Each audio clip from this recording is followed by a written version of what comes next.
Boom. Okay. Ta-da.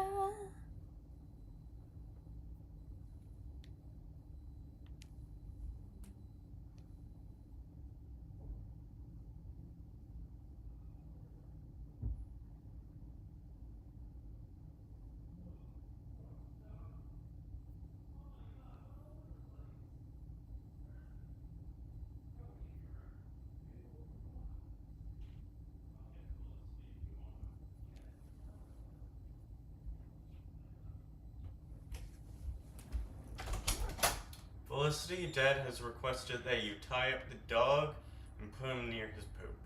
What? He pooped? Yes. Honestly, I don't know how you didn't notice when you went upstairs. He did upstairs? No. He did it right in front of the stairs. I was too focused on going to my room. Okay. I'll be back.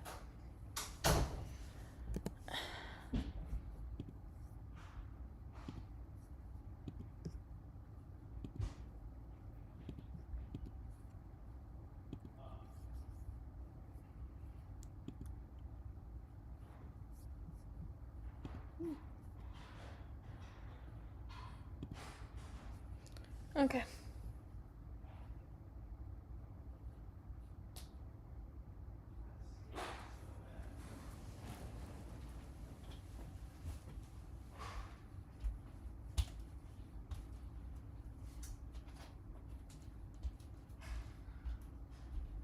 Where's Berkeley? Probably in Mom and Dad's room.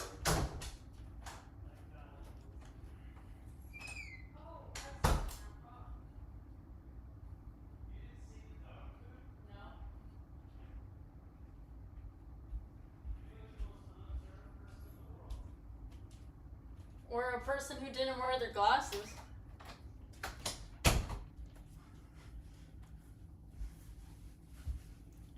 Okay. Back over here.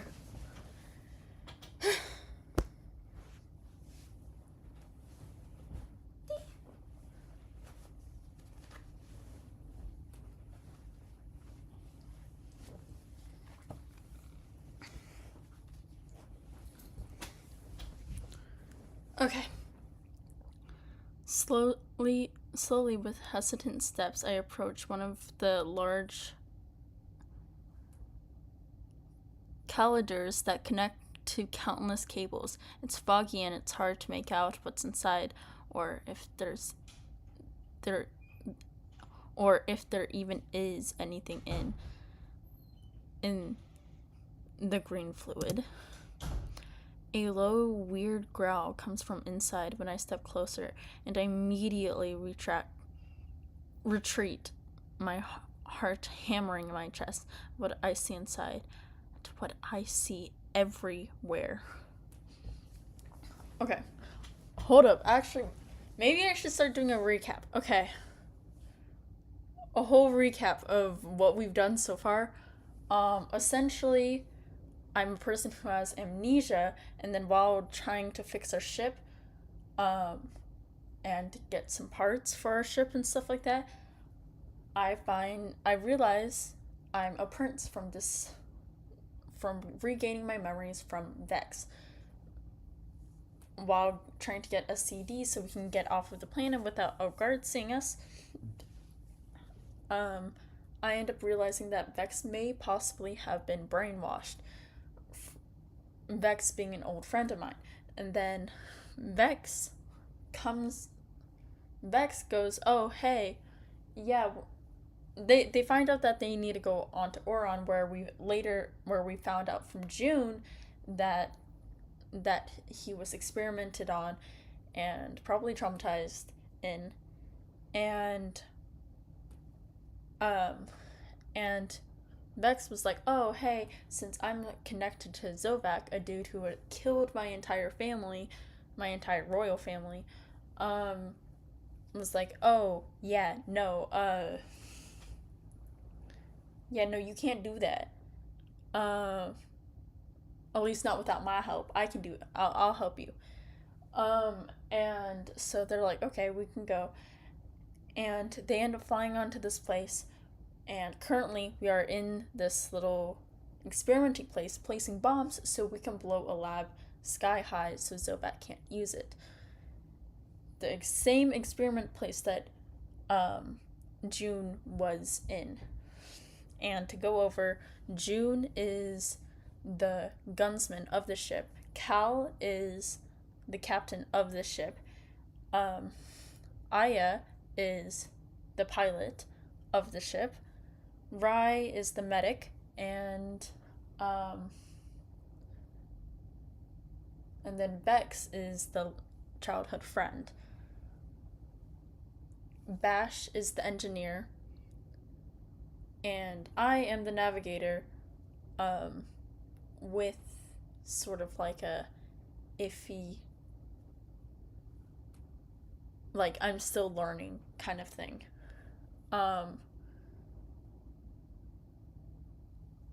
And then we also met Lisa and Zane, but they're not really important right now, so I'm not gonna mention them.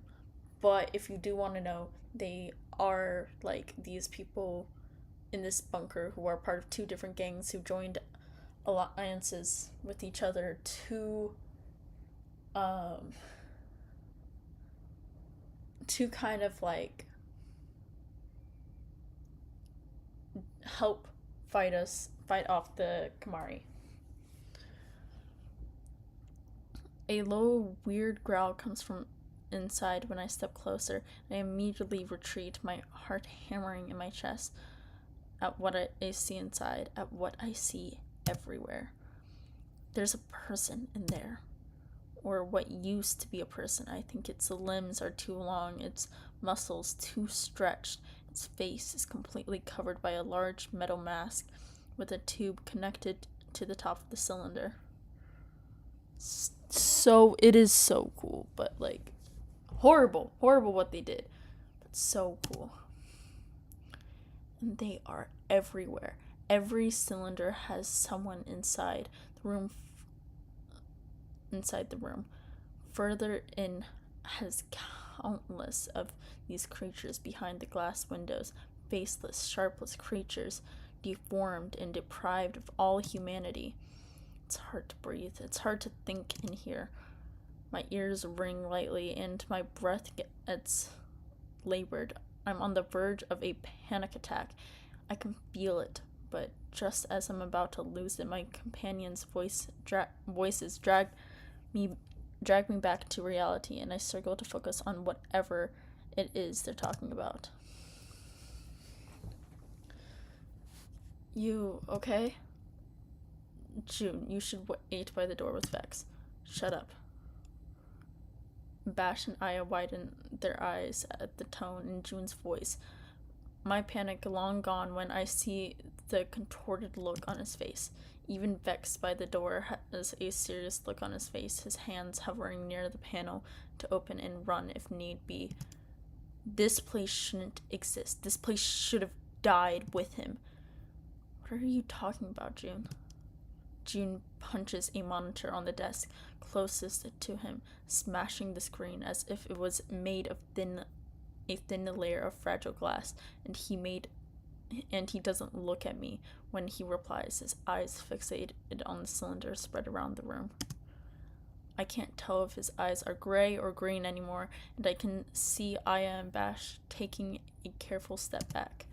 This whole place, this disgusting torture room, I destroyed it. I tore it to fucking shreds all those years ago.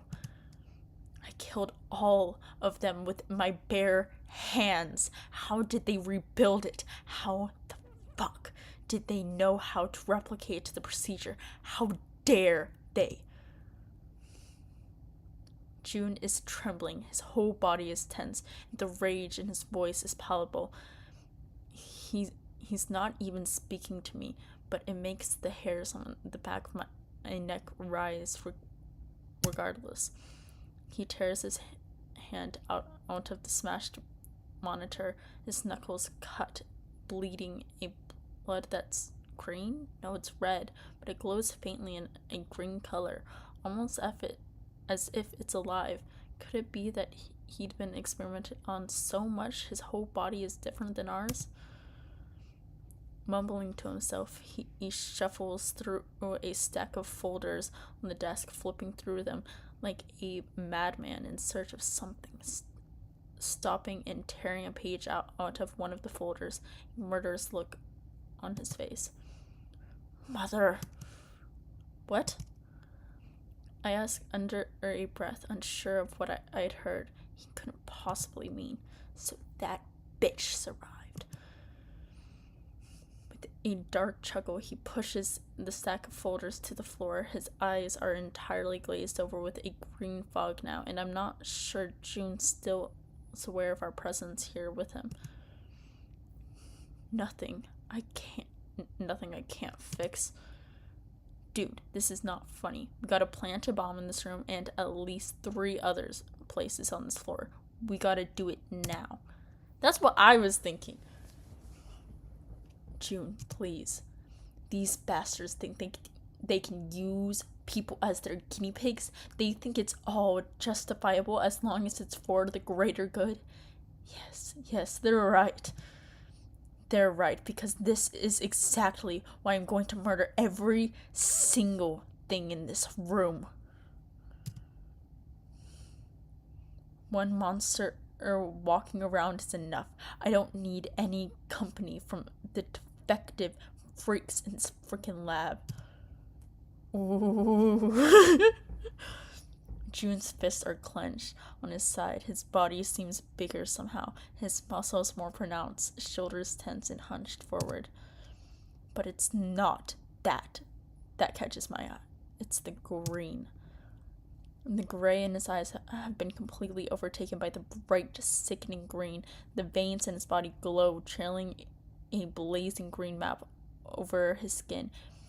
And when he turns his head to the side, glaring and growling as he approaches the closest glass cylinder, I can see a sharp fang poke out among his teeth. I shouldn't be excited about this. I can't tell if he's always had a sharp canine or if it is yet another byproduct of the horrors he went through when he was younger. With a loud scream, June attacks the cylinder. His guns remain in his holsters, and they seem like a child's toy when I see the vicious damage his fists cause the thick glass on the cylinder. Bash curses behind us, and Aya lets out a low whimper. Vex, still by the door, gestures for us to get out. It seems like a logical thing to do. Sure, we didn't manage to plant a bomb here, but something tells me this place won't have a single wall left standing once June is done with it. But still, it's not right for us to leave him here. I'm gonna try to reach him. This might be the stupidest thing I've ever done, but I wouldn't be able to sleep if I didn't at least try to help him. I take a step forward just as June pulls off the cable that was linked to the mask on the creature's face. June, we have to go. I let my voice drift off as I take another step closer. I'm careful not to startle him, but I can't let him go. I have to do something. Anything. June, please, listen to me. I reach out to touch his shoulder, but a strong hand pulls me back and cuts me off. Literally the worst possible decision of your life, boo. Bash whispers behind me, and a wave of dread washes over me when June tears the cylinder apart, dropping the creature's broken body on the floor. It's still twitching, almost as if it's gasping for air in a desperate and final attempt to survive, until June growls and steps on its head, squishing it as if it had the density of an orange.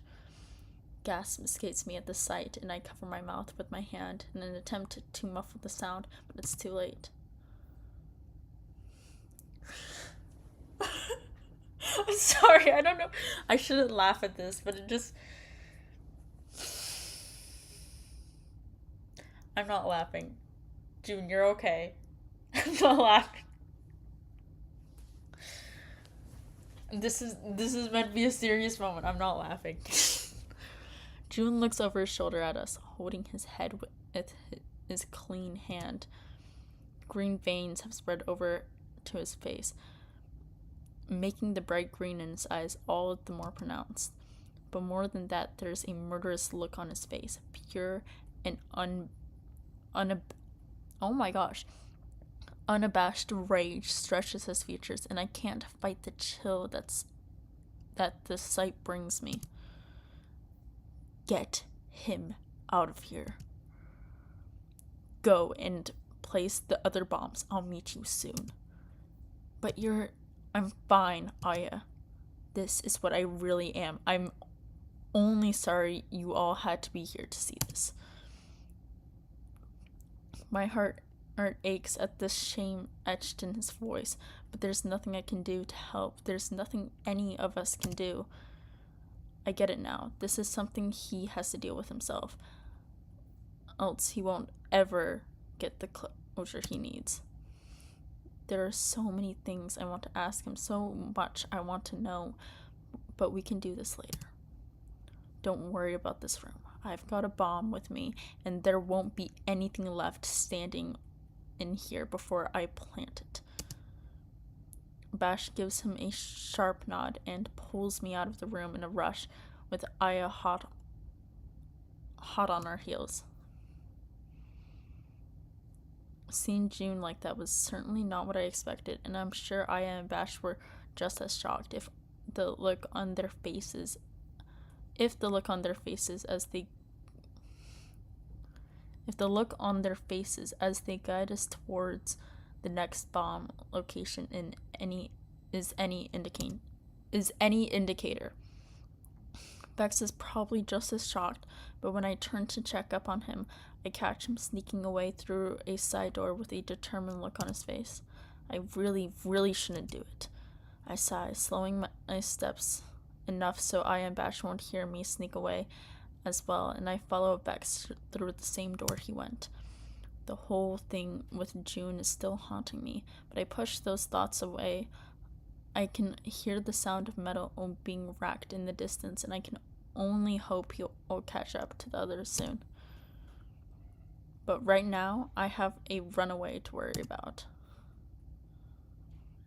Trailing him, though, through the facility, I take care to stay far enough behind him that he won't notice my presence. He keeps up the pace, as swift as the sniper he is. Does he even know where he's going? This might have something to do with the business he mentioned he had here, or it could be more sinister than all that.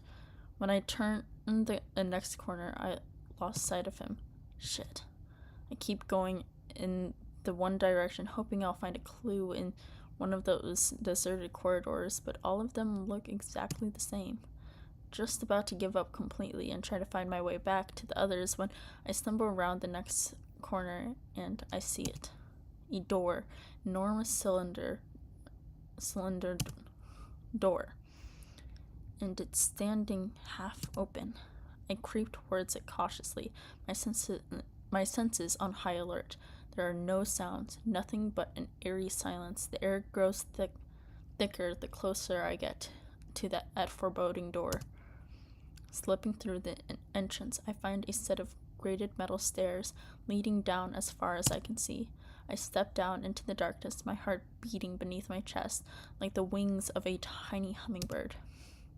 I don't see Vex, and I don't hear anything besides the rush of my blood in my ears. Why did I follow him? The last time I did, it didn't end well, and still I find myself here.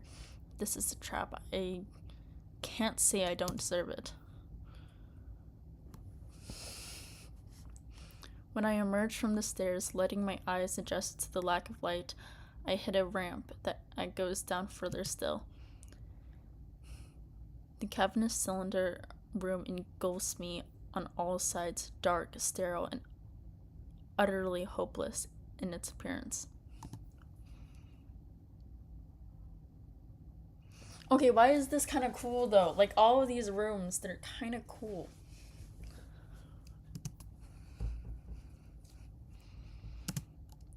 Rows upon rows of heavy steel doors leave no doubt as to what this place is: a prison. I tiptoe, I tiptoe towards the closest cell, using the fluorescent light above a door to peer into the darkness. Empty. Creeping to the next one, I find the same thing again and again. These cells are all empty, which means that the prisoners, as we expected, will be in the mines.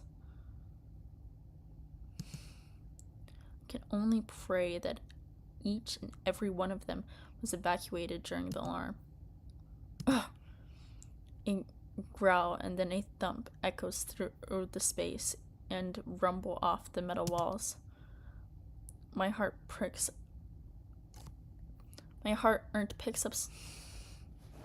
Oh my gosh. English words. My heart picks up speed as I follow the sound, my hands tightening around my blaster. It's only when I've cleared the catwalk and see the flash of computer monitors that my pulse starts to slow. Vex? I squinted through the dim light, finding him tapping away at a panel on the wall frantically. Where are they? Where are they? Vex, what's going on? The scent of rust and stale air hangs in my nose compared to the rest of the facility. The prison is dark, dingy, and unkept. My heart goes out to the poor souls who have been forced to live here. God damn it! Vex growls through the darkness, frantically sweeping through screen after screen. I've never seen him so distraught. And then he stops, his finger poised over the monitor. No. With a deafening crack, he puts his fist through the screen. The monitor flicks for a few seconds before going black. He keeps his hand embedded in the glass as his head falls against the wall, his shoulders moving up and down when he takes in big shuddering breaths. Then he pulls his fist back before launching it at the already broken screen again and again until the glass is nothing but splinters and his hands drips of blood over the grates beneath us. Stop! I launch myself forward right as he buries his face in his hands and screams, the sound echoing sharply through the cavernous space. Whatever the word means. He drops to his knees, head bowed and his fist clenched. I put a hand on his shoulders and try one last time to get through to him. What's happened? He chokes on a breath before he answers, his voice filled with emotion. It's my parents. They're dead. He manages to grit the words out through his gasps of pain. Sofak lied to me all this time. I dropped down to his level, my fingers moving over his back to comfort him. Now I understand why he had wanted to come here. His parents must have been in this prison, and he was hoping to find them. My heart clenched uncomfortably. I know what it's like to lose your family, and it seems that now Vex does too. A few long moments pass before he calms his breath long enough to look at me. I'm so sorry, Boo. There's one thing I haven't told you. One ominous chill runs down my spine, and I find myself backing up out of instinct. I get the feeling that I'm not going to like whatever he says next. What is it? He clenches his teeth, fighting against himself. It was me. It was me. What are you talking about? My chest clenches, every muscle in my body tensing up. Whatever Vex is trying to tell me is causing him so much pain he can barely speak. He takes in a few trembling breaths before he faces me, tears streaming down his face. I remember, I left the palace so I could stop him. I couldn't let him hurt you, or KYL3, or... He growls and chokes on a sob, his eyes squeezing out tears when they shut tight against whatever he's feeling. I told him my mission was a failure, that there was no easy way into the palace or past its extensive security. I was stupid, an absolute fool. He knew I was lying from the second I opened my mouth, but I was desperate. So that's where you went when you left. You weren't returning to Zovek, you were trying to stop him from attacking us? But I don't understand. The attack happened anyway. Ryan mentioned you've been put through some kind of procedure. Vex nods, his usual bright eyes going dark. The doctor, that's the only name I've ever heard them call him. He's a madman from Crusa, experiments with shit that's best left alone. There was nothing I could do. When Sovak gave the order, he knew I was hiding something, and I was never going to talk. He grits his teeth tight, the muscles in his jaw feathering with his emotion. The procedure they performed on me was a wiping of the temporal lobe. He forced me to have everything taken away.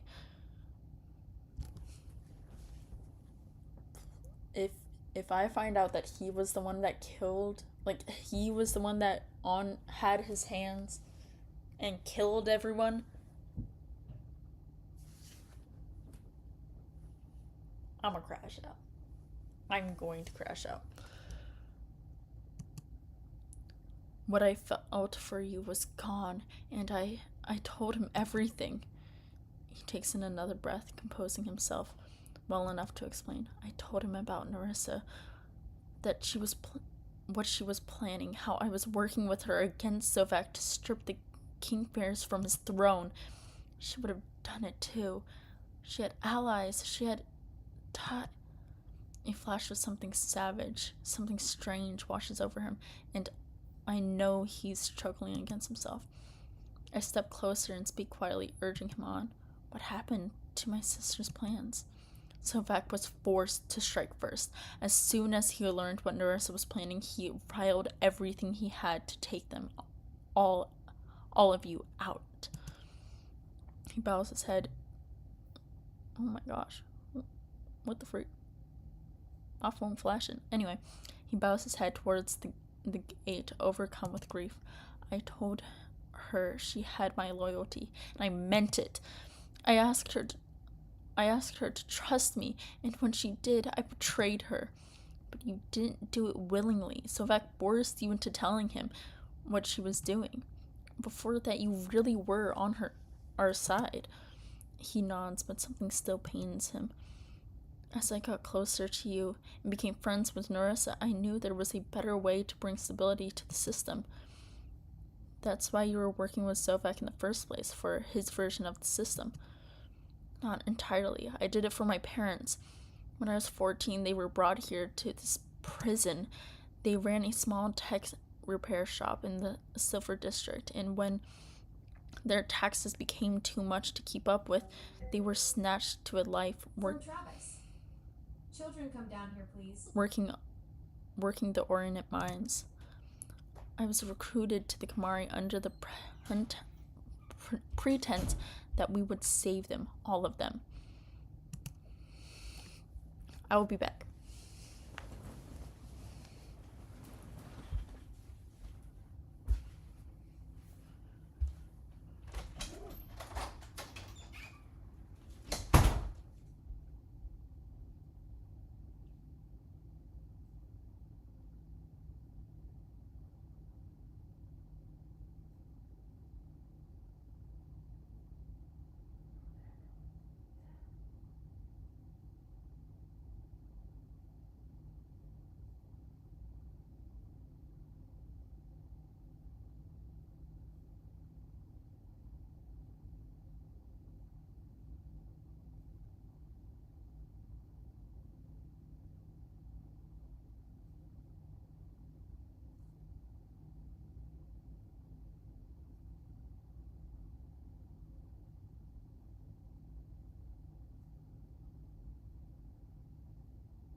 King Ferris sent good people, innocent people, to suffer in those mines for the smallest of infractions. Something had to be done to stop him. The Kamari had a plan to do it.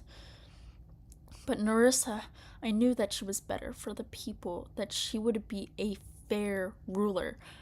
So I switched sides, knowing that once she was queen, she would help me find my parents, that she'd give the people Celaton the life they deserved.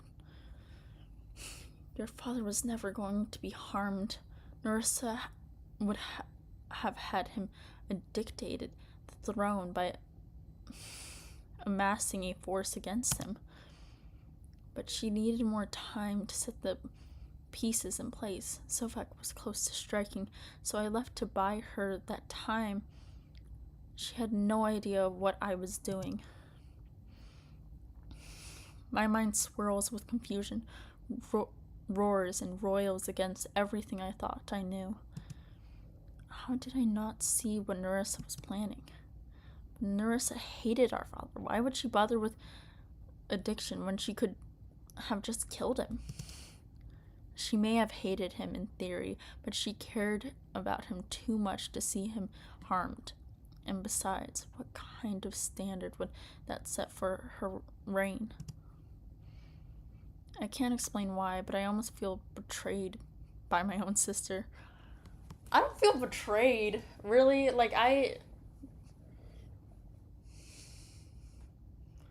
Dethroning the king in a normal fashion and becoming the ruler within the system without harming anyone, that's not betrayal. I'm still on Narissa's side. I don't know if I'm meant to feel bad about what Narissa was doing. I don't. I'm still on Narissa's side. She is still a really cool sister. I do not feel any sort of upsetness. Why had she kept this from me? Why didn't she let me help? Oh, that's why. Okay, that makes sense. But what do you mean let you help? You literally had no power. You had no power. The one thing I know for sure was that Vex had been trying to help us both. I think I understand now what happened. Why you left. Vex, you can't blame yourself for that. Not when Zovak did something so vile and intrusive to force you to talk. His face shatters. 1,000 daggers of emotion strike him all at once. There's more. My heart drops in my chest, my throat tightening, dreading that look in his eyes. What more could there be? Vex squeezed her eyes closed, as though ashamed of what he's about to say, his hands trembling at his sides. I fought against my own brain from the second they wiped it. Fought so hard it was tearing me apart from the inside. But I wasn't drowning in my mind. That wasn't in my own. All I could think of was getting back to you, of warning you. The night came when Sovak and the Kamari would storm the palace. I was given instructions of my own. Vex breaks down again, and when he drops his hands, tears streaming from the tip of his nose. His hands shaking so badly, they rattled the gate beneath them. I tried to stop myself. I would have put a bullet in my own head before carrying out those orders, but the more I fought against it, the harder it was to stay lucid. The ballroom was chaos. I don't think Zovak had expected so many people to fight back. As deluded as he was about his own hero complex. I couldn't find you. You weren't at the wedding like I had expected, but... He chokes on a sob, his fingers running through his hair, gripping so hard, I half expected the strands to tear out completely. Narissa was there, and before I knew it, knew what was happening. The sounds of my own gun was ringing through my ears. The world falls down around me, and my eyes go wide, firmly fixated on the broken man in front of me. No, you can't. I struggle with the words as my chest caves and my mouth goes dry. I don't want to hear anymore. I can't hear anymore, but he keeps going. She was in my arms, and the blood, there was so much blood. It was all over me, soaked through to my skin. Stop. Stop. I killed her. I killed Narissa. Pain rings through my ears, boils the blood in my vein. I lean against the railing to steady myself before I fall. This can't be true. It can't. It can't. It can't. Narissa. I killed her, and the pain was overwhelming. I couldn't stand the guilt of knowing what I had done, so I gave in to the shadows of my mind. I let them consume me, and I knew nothing of my own self until I saw you on Tenarium. The rush of my own blood thunders in my ears, drowning out the world around me. My lungs tighten painfully in my chest as I struggle for breath. I can't. It was me, Boo. It was me. I'm so sorry for what I've done. I'm so sorry. I'm sorry. I'm sorry.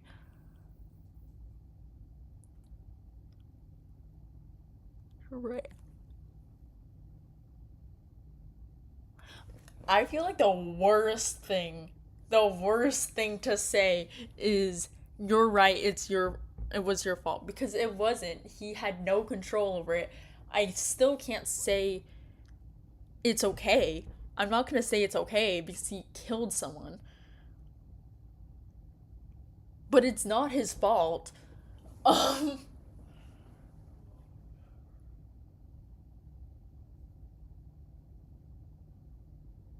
Oh my gosh. Oh, I'm hearing my name called. Yeah?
Motion detected at the front door.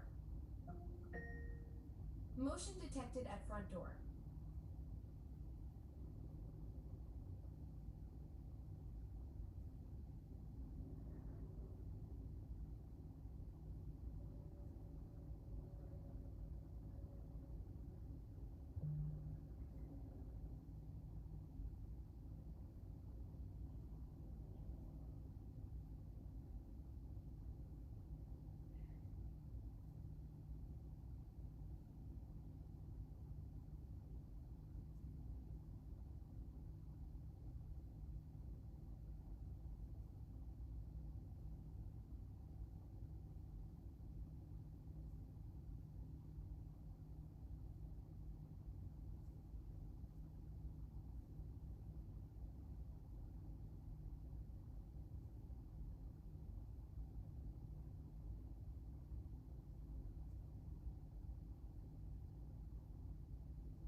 gotta deal with the bad dog.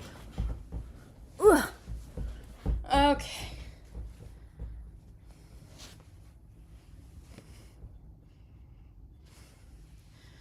Okay. I think the most honest reaction is I need time to work through this. I take in a few deep breaths, trying to compose myself enough to think straight. Narissa is gone. I already knew that, and knowing that Vex was the one to do it is enough to shatter me all over again. But when I look at him, seeing him so broken, so overcome with grief and regret, I know that I'm not the only one who's struggling.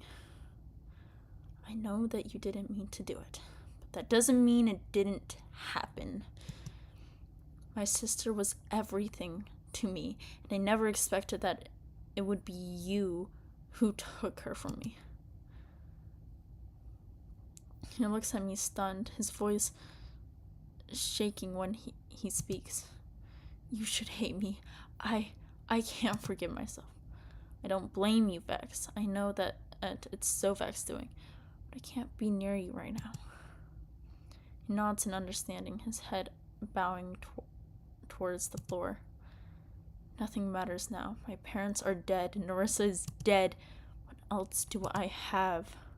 Before I can answer, shouts echo from above me, and my head snaps forward in the sight of Kamari soldiers swarming the prison. They're down here! I grab Vex's arm and attempting to pull him to his feet. Vex, get up. We have to go. He lets me help him up, and I scan the prison wildly, looking for an exit. This way. The way I had come from is clear of soldiers, and I decided it would be best to have at least some semblance of where I'm going. My feet pound against the grated floor as I head for the stairs, Vex hot on my heels. We travel up and up the same way I had come down before. When we reach the corridor near the labs, I skid to a stop, looking for any sign of the others. A quick glance of the area tells me that it's empty, terrifyingly empty, and I shudder when I think of what June might have done in there. Come on, let's keep going. I motion for Vex to follow, and we continue through the facility in what I hope is the right direction to reach the main lobby. It doesn't take me long for shouts and footsteps to echo behind us, and I know we're still being pursued. I skid around another corner, almost coddling with the person who is coming from, almost colliding with the person who's coming from the other direction at the same time. Boo! My heart leaps to my chest at the sight of Aya, June, and Bash. Where the hell have you been? The bombs are set and we have to get out of here now. Shouts echo from behind us, the hairs on the back of my neck standing on the end as the Kamari close the distance. Hurry up, let's go.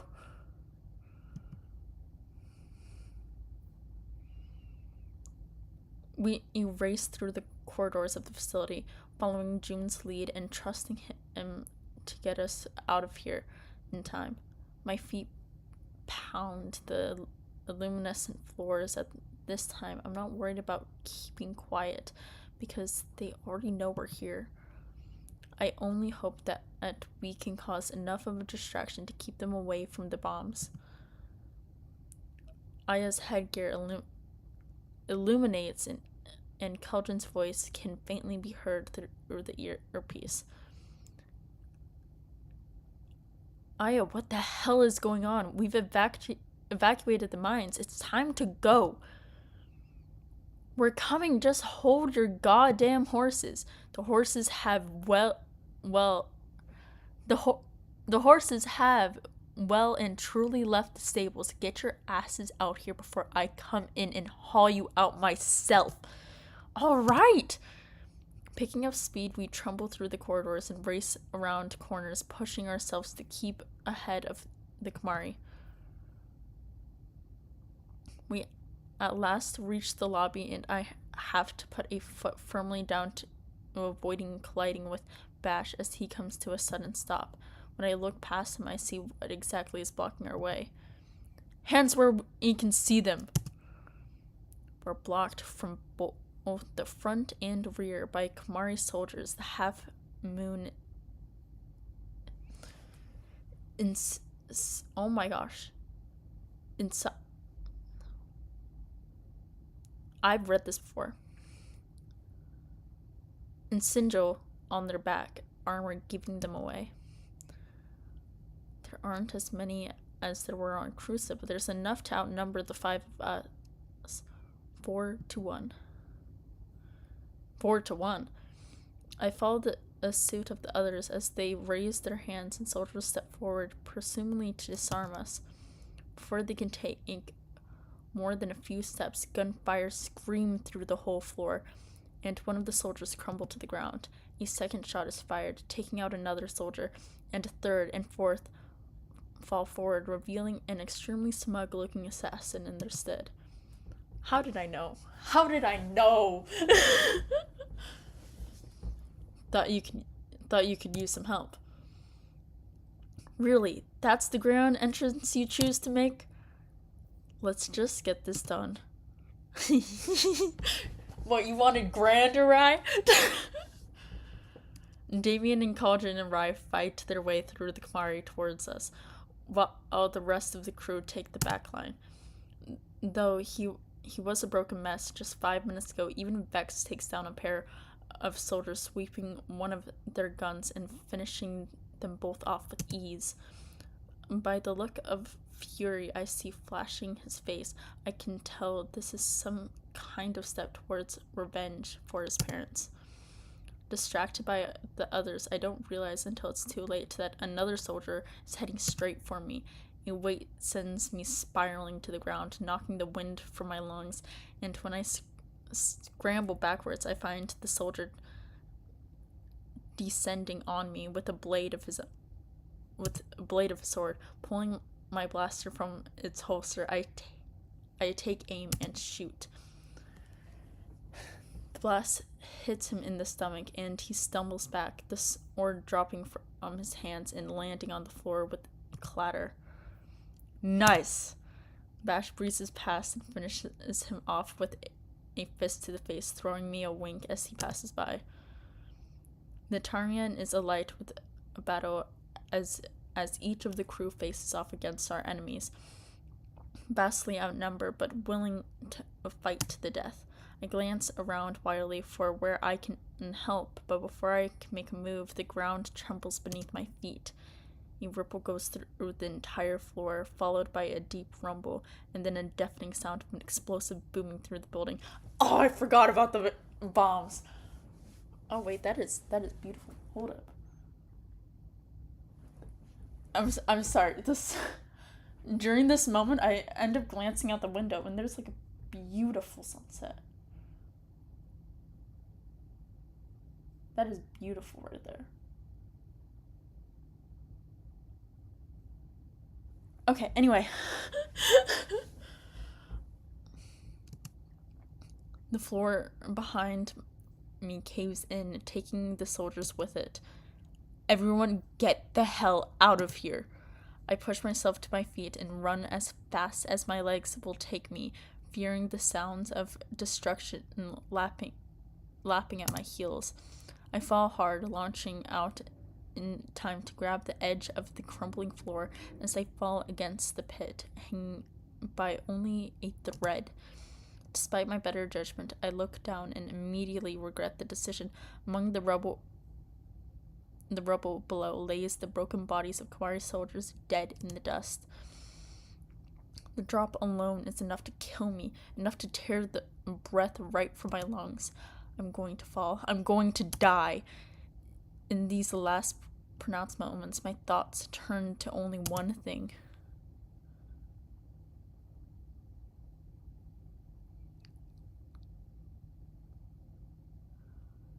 Oh.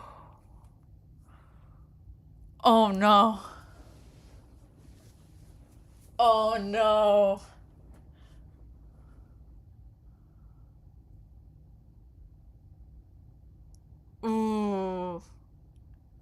this will decide.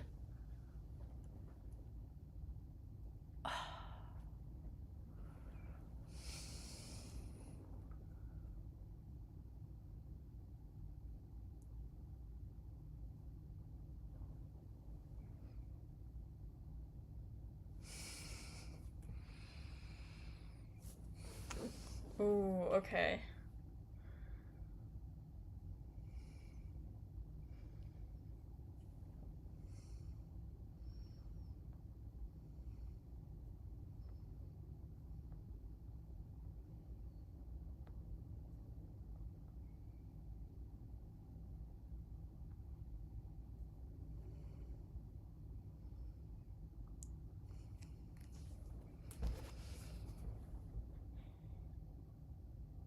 Hmm.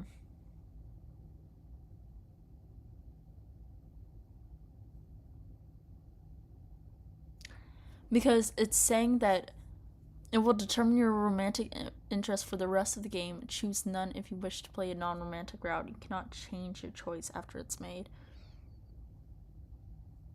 Because if this is deciding for the rest of the entire game, and I cannot change the choice.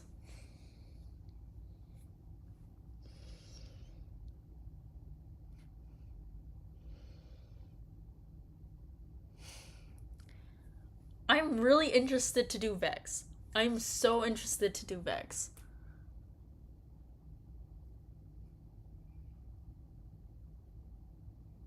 Because if I choose Vex,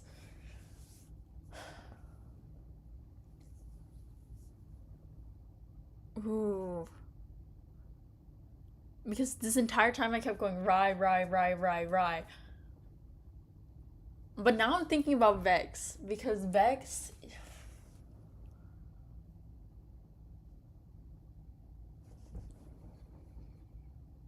Mm.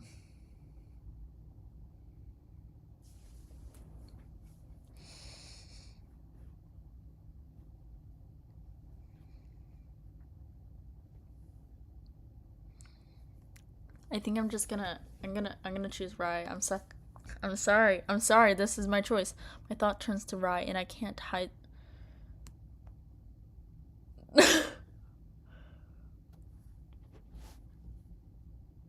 Oh, you joined right as I made the choice. You joined right as I made the choice.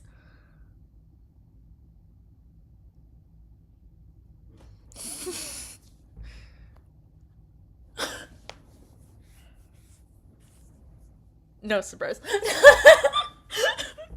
Okay, but like, I was so close to choosing Vex because I was like, oh my gosh, with the new information that I learned from Vex, I might. Like, I was so close to choosing Vex.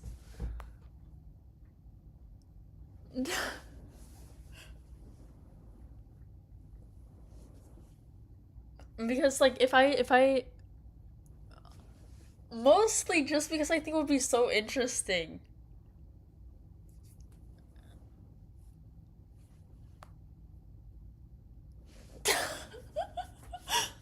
Look.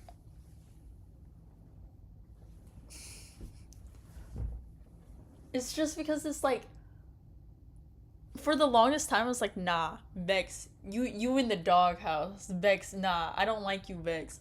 And then like the very last moments I was like, you know what, Vex? You know what? I'm gonna give you a chance. I'm gonna give you a chance. Like very at the last second. At the last second. Of course they do it at the last second, so I'm thinking about it. My thoughts turn to Rye, and I can't hide the truth from myself any longer. What I feel for her is more than a simple care or friendship, more than a fleeting flutter on the heart whenever she's nearby.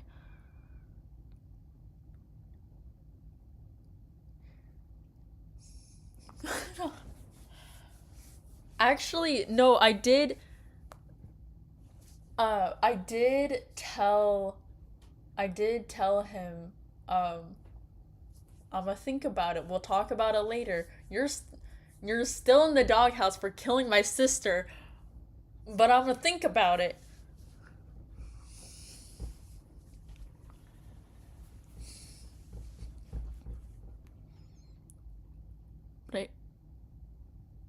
more than a fleeting flutter of the heart whenever she's nearby. I'm crazy about the woman, and it's only here, now that I'm finally letting myself embrace that thought. I only wish we had more time together. The dust from the crumbling building falls down into my face, and I splutter, my grip on the ledge weakening. She's gonna catch me, isn't it? Because he gets pity points. If I do this route again, I will do Vex, because I think it would be super interesting. I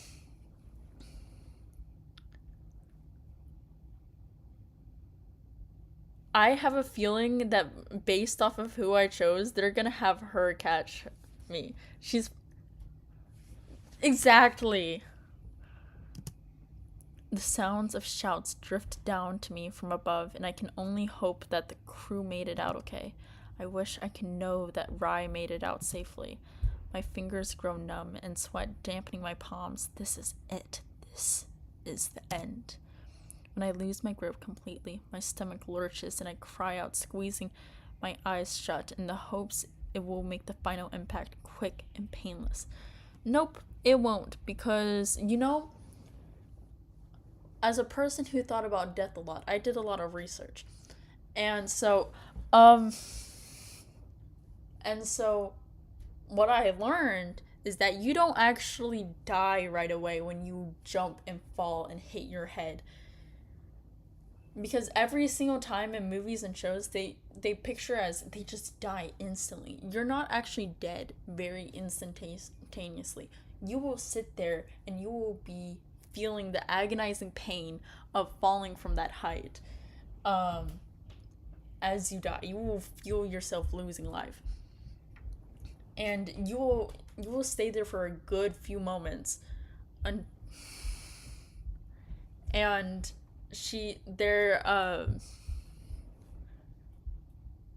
either if you are put to a certain side, you might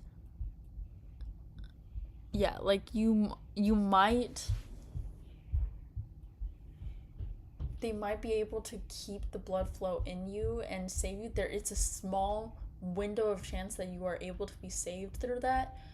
But if nobody is around you and nobody can save you, you just have to deal and stay within that pain where your body can't move and you can't feel anything for a good long moment. You might be able to probably scoot for a little bit. And then you die. So even if you close your eyes, it will not be quick and painless. You will die slowly and painfully from this death.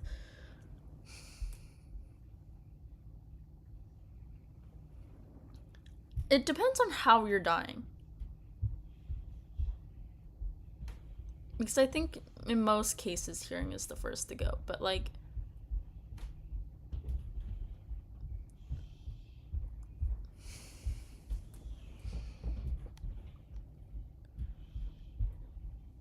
yeah. Just a thought. But I don't fall.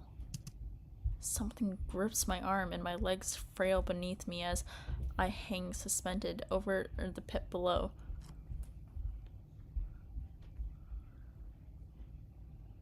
That's That's nice, sweetie. You're not dying.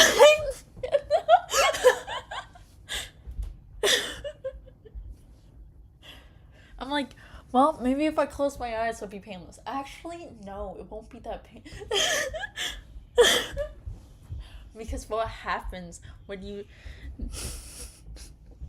And I'm just, going through this analyzation. She's like, uh-huh. As she's holding me. She's like, oh, that is lovely to hear.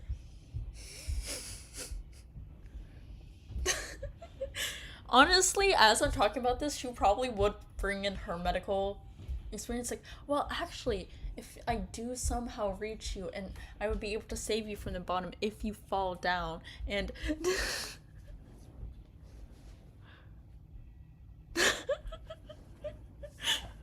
She would probably also add her insight of like, well, this is how I will medically save you if you do successfully fall on the floor as she's like pulling me up. You're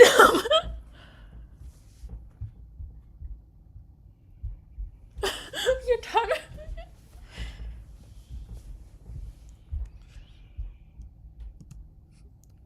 Boo! Oh, thank the goddesses. You look so tea during the conversation.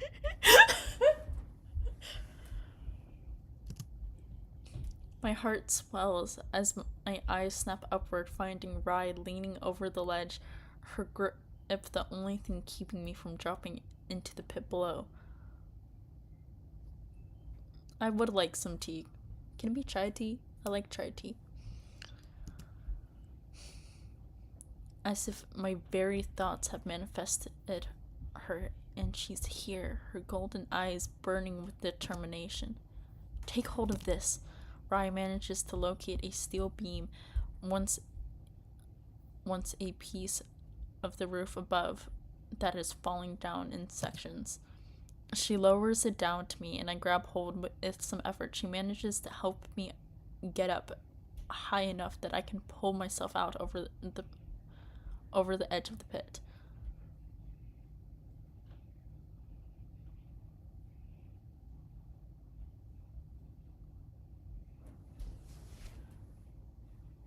Actually, it will only dislocate it if you pull it in a wrong direction far enough.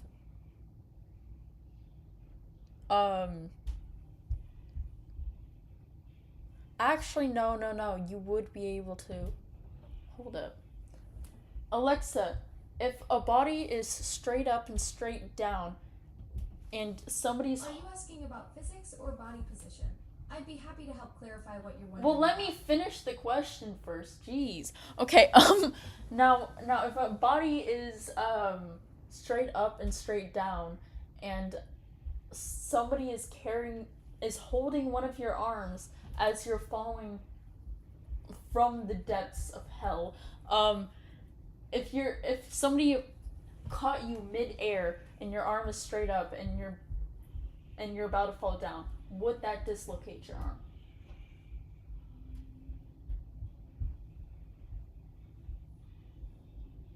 Okay, so she's just gonna ignore me. I saw the blue, I saw her thinking, and then it just went away.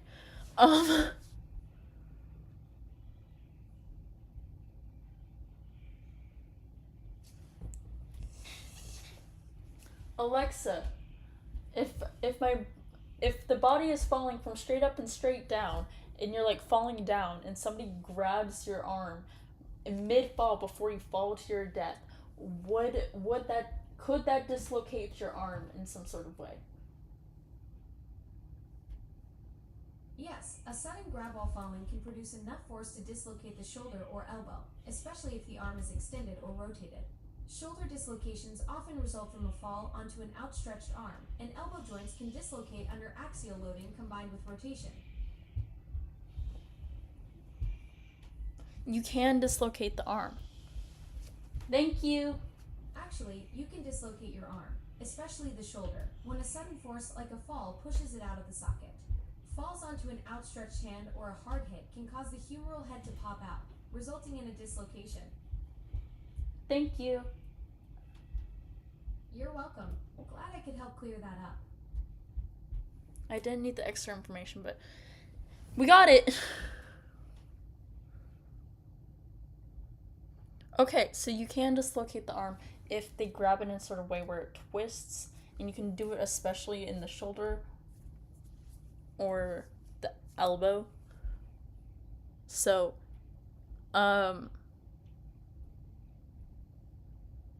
your fingers will be fine. But like you might dislocate something.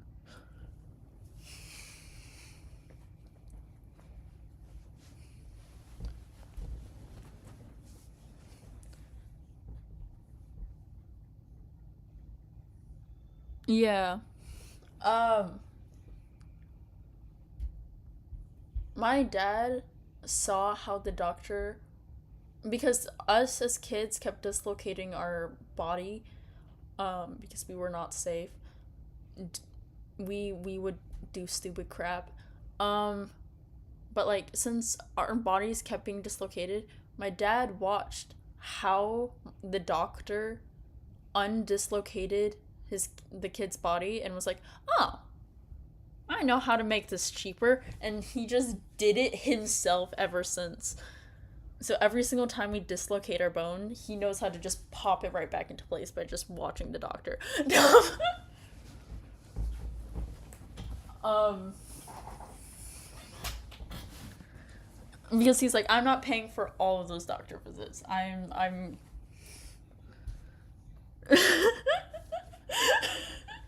Hey, my body is tip top shape fine.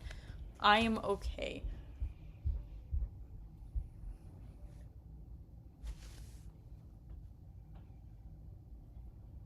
So.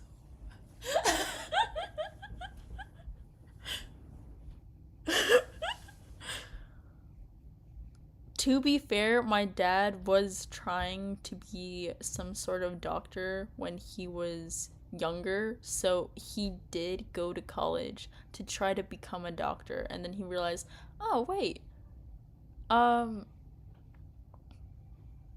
oh wait, I actually don't want to become a doctor, and then he decided to do his own thing. Um, so that does help. That does help. He did have a little bit of medical research in his background. Um,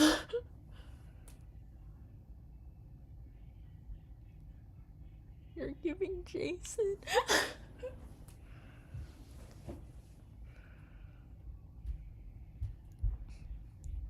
she she lowers it down to me, and I grab hold with some effort. She manages to help me get up high enough that I pull myself over the edge of the pit. You could surprise someone. If I just told her all the random things. I also, I think my parents told you about this one, but I haven't told the stream this. But there was this one time when I was a little kid and I was just sleeping, and then I woke up and my arm was like, oh, it hurts. Um, uh, like, oh, it kind of hurts, bro. And then I just went on about my day, and my parents were like, why has this my child just stopped using this arm? I was just doing my own thing, um, and my parents went, hey, boo, why aren't you using your arm?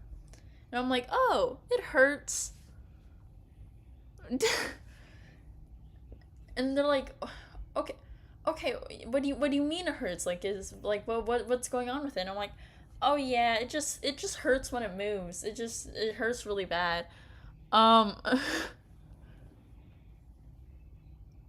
they're like, oh okay, oh like whenever you do anything with it, it just stings a lot. And I'm like, yeah, it kind of hurts. Um, and they're like, oh, okay, yeah. We're gonna take you to the doctor. Um,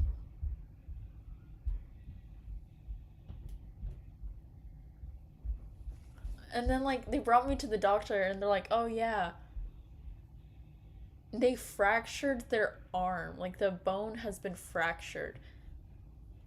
So I had just been working and doing stuff for a few days just with a fractured arm. And my parents were like, we should check on that. And I just didn't say anything.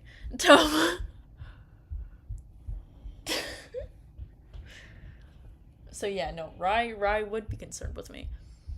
Um, Honestly, in a real case scenario, Rye would probably hate me because of how many times I willingly put myself in harm's way. She would be so done with me.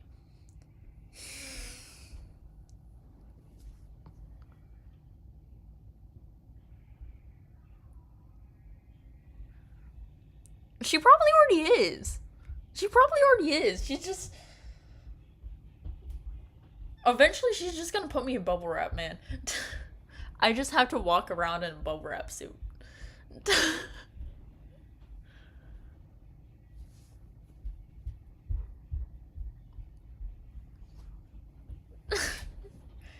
Don't worry, I haven't been to the doctor in um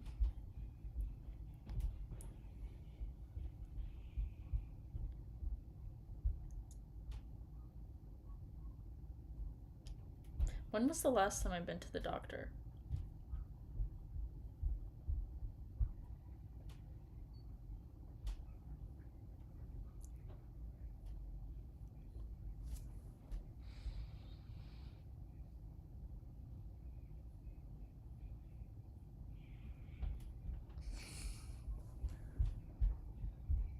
I think since middle school. I haven't been to the doctor since middle school. I think.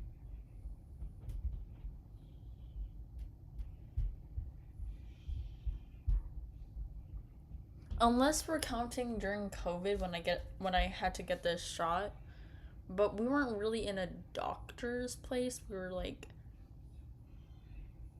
in a sort of drive-through sense. It was weird. Um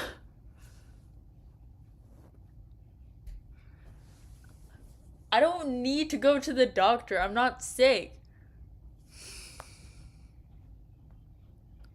Yearly checkups? We don't have money for yearly checkups, bro. I am fine.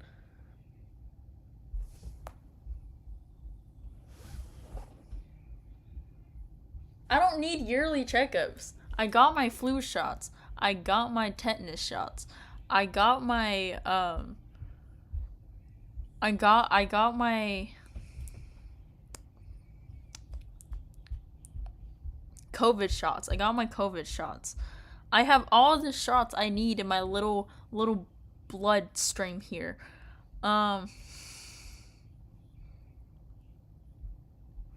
I don't need any more shots. I'm good. I don't need to go to the doctor for anything.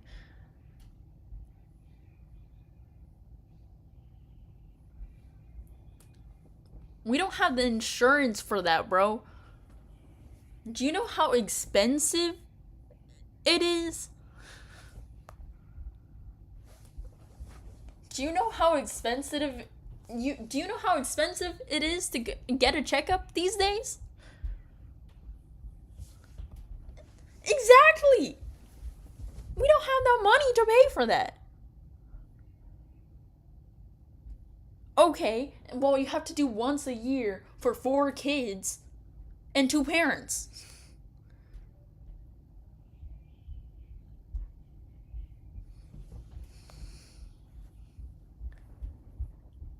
I'd rather spend that money on food. I think I like to have a food and a house over my head. I think I rather I think I'd rather um to have a normal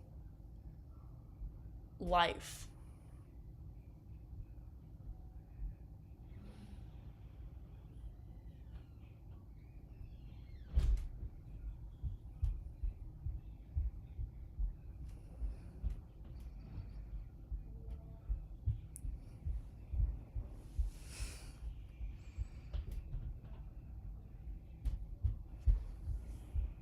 From Travis. It's time for dinner.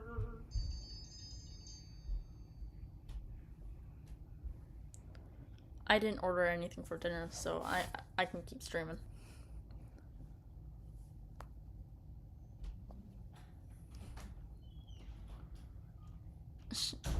She lowers it down onto me, and I grab hold with some effort. She manages to help me get at a pie enough that I can pull myself over the ledge of the pit. Nah, I'm good. I'm not hungry. Um, Dad was like, "What do you want for dinner?" I'm like, "Oh, I don't really want to go to that place." And he's like, "Fine, then starve." And I'm like, "Okay." Um, and so he didn't get me dinner.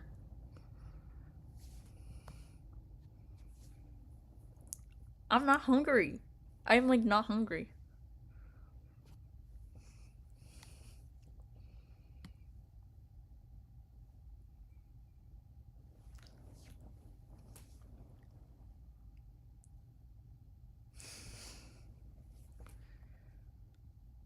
My pantry is not empty.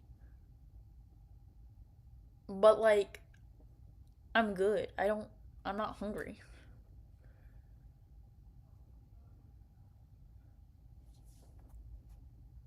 I ate food today. I ate a donut. I ate a donut on stream.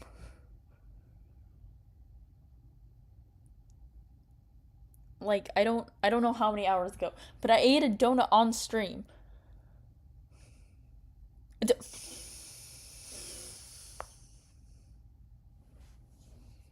You're you're really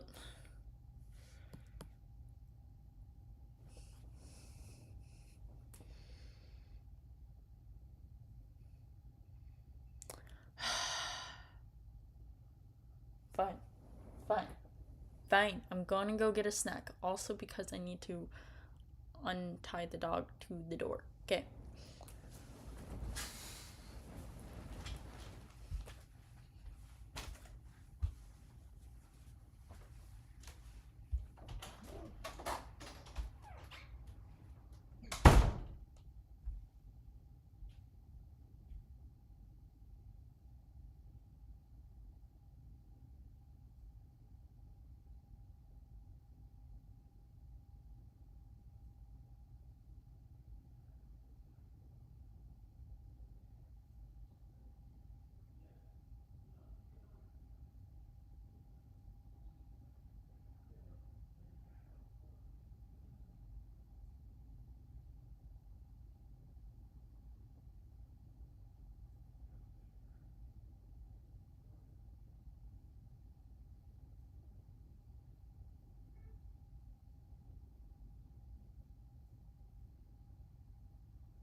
Okay. I got Chips Ahoy cookies and a drink.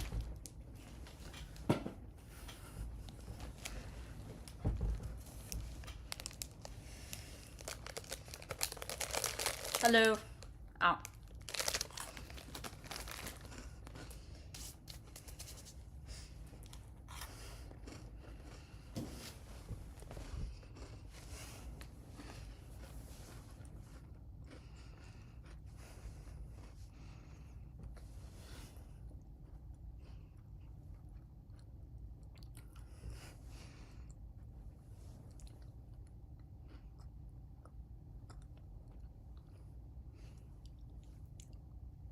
Sorry, I couldn't respond. I was eating a cookie.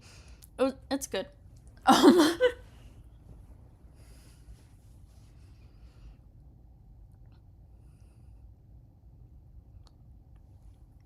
she lowers it down to me and I grab hold. With the effort, she manages to help me get up high enough that I can pull myself over the edge of the pit.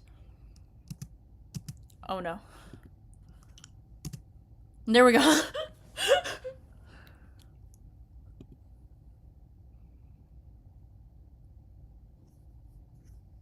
Okay, we're good. I pushed her out of the way right as another part of the ledge crumbles and falls away, and we go tumbling into the debris together, my arms around her. Ayo. With a groan, she pushes herself up and knees beside me, checking for injuries. When she realizes I'm okay, she lets out a breath of relief and sinks down onto her heels. I thought I lost you.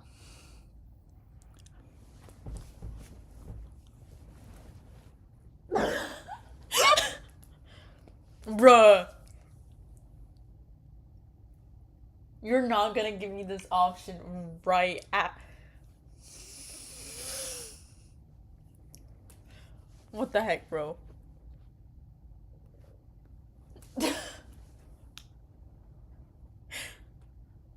Oh my gosh.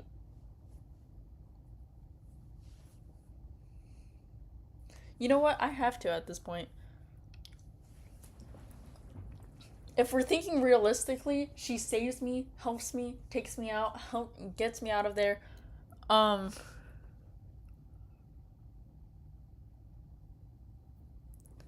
Like, she would help me get me out of there, and then I would be like, nah, she doesn't like me back. I'll be fine. But Boo is not me. Boo is not me. They will have more confidence than I do, okay?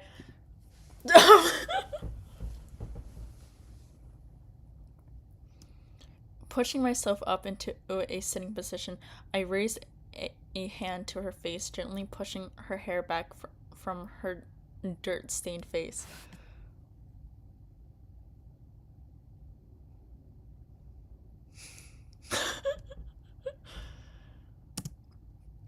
Bri closes the distance between us, and I blink when she kisses me, slowly relaxing and curling my fingers into her hair, and I pull her closer. Okay, so the rest of the team is still there, right? So I like to imagine the team just watched this whole thing. It's like, oh my gosh, I'm so glad you're alive and you're safe. And then we just start kissing, and and they're like, oh, oh, um. Look away. Just turn around. Just turn around. Give them some privacy. We're good.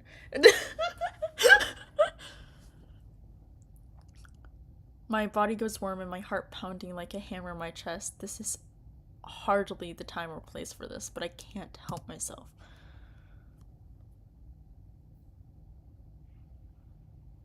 What do you mean Bash owes you 20 bucks? What do you mean? Nah, if you were in this world, Rai wouldn't be in the picture.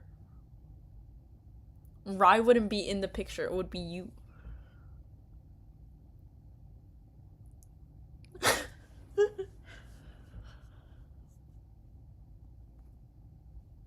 Now this is in the theory. This is theorizing. This is in the possible world span that you're not here. If you're here, I'm not kissing her.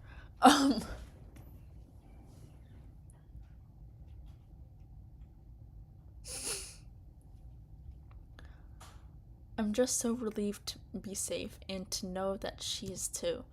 She pulls back from me far too soon and rests her forehead against mine, her short, shallow breaths fluttering against my lips. Who said 6 feet social distance? we would not be having this relationship. Instead of her right here, it would be you. It would be you right there.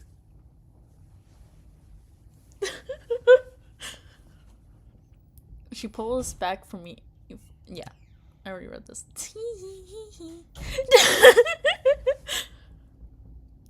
We need to get out of here, and quickly. I nod in understanding as she pushes herself up and helps me to my feet. I'm just imagining the whole team just watching this.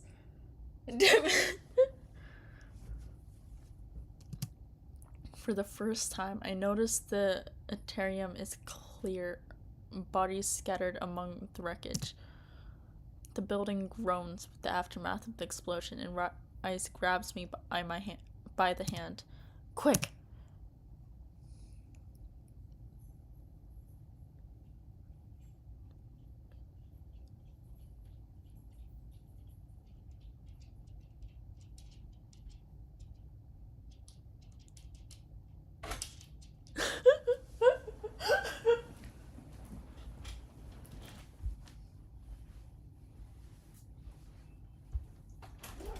Barkley, you kind of been a bad boy lately. What makes you think you're allowed in my room? What makes you think you're allowed in my room after you've been a bad boy today, huh? What tells you that you're allowed to be here?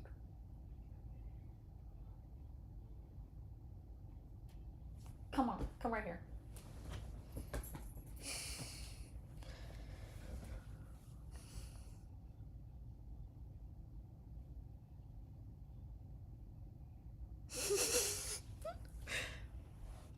Nah, I would be getting a whole, like, I wouldn't be able to kiss you. You would just give me a whole lecture.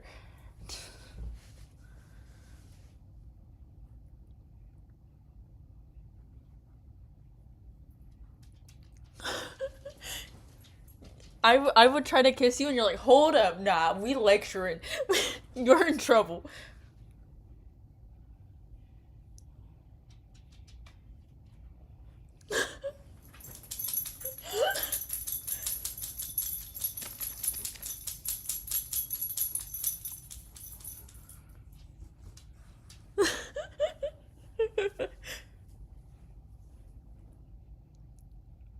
I imagine Rye saves me, and then like I look at you and realize you're in this world, push Rye away, and then go over to you.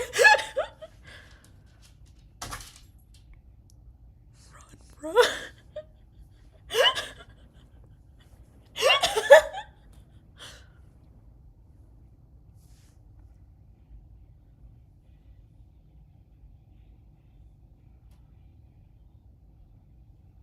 Sitting on the floor like Bruno Mars.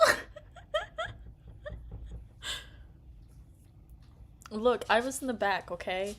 And you know I'm not fast. You already know I'm not fast. Together we race for the main doors of the building. I scan the bodies as we pass, searching desperately and hoping I don't spy any familiar faces among the rubble.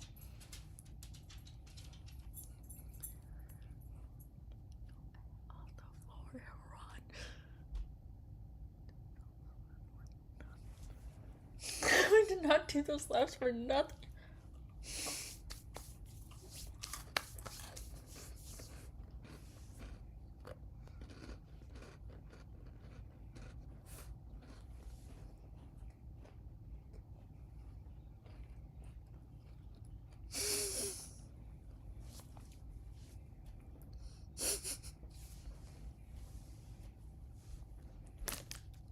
I'm sorry if I'm being quiet. I'm eating cookies.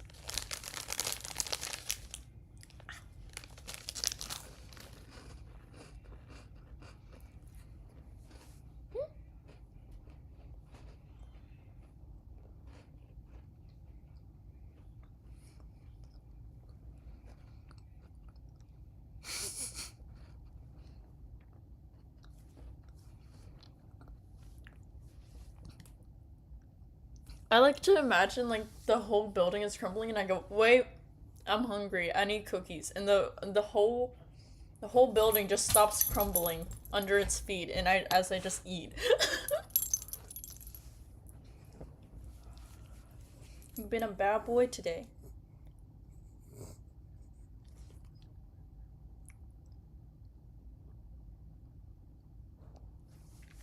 Why do you think you can cuddle up to me after you pooped on the floor? Hmm? Yeah, that's what I thought.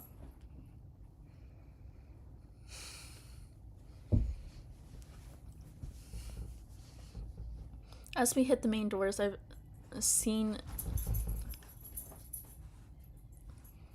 As we hit the main doors, all I've seen is the familiar black of Kamari armor.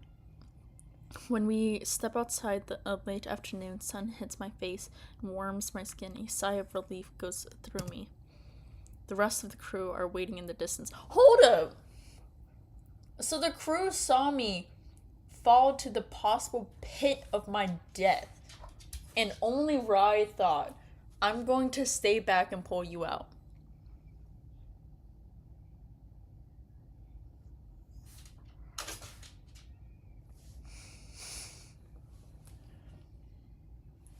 Okay, when they left the building and didn't see either Rai or me in there, nobody thought maybe I need to go back and help them.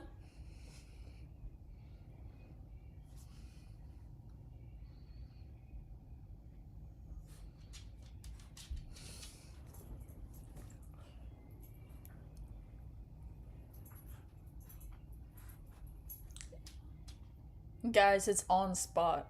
Only Rai was the only one to save me. Guys, it's on spot. It's on site. I'm getting my gun. I'm aiming it all at you. Rai, you're fine. I'm aiming it at all of y'all. You did not save me. You have all betrayed me.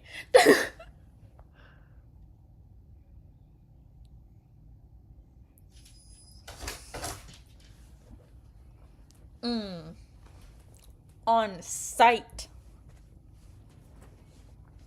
Betrayal. The rest of the crew are waiting in the distance near a tree line. As we approach, the look of relief on all of their faces is enough to have me crumbling. Nah, I ain't crumbling. I'm like, oh, hold up. Why was Rai the only one to save me there? All you are on my list. I'm putting you all on the list.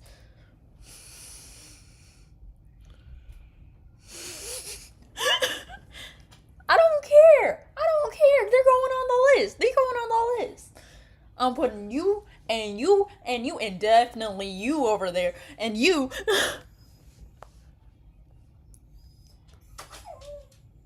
I didn't hear no go on without her. All I heard was my heart beating and I'm about to die. So you and you and you and you off.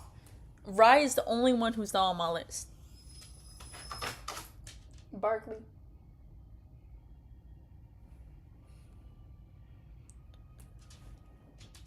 Can you stop?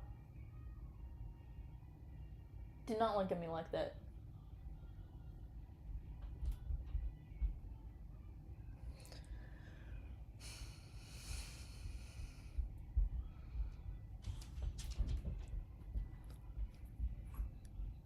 The WS.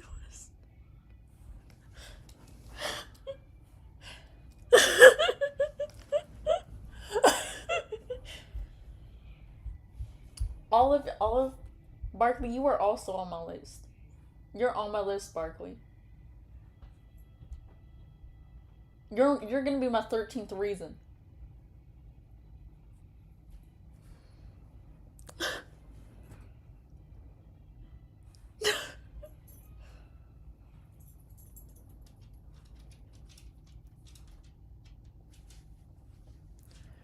Anyway, Bri, do you want to go for a cup of tea? Would you enjoy a cup of tea, darling?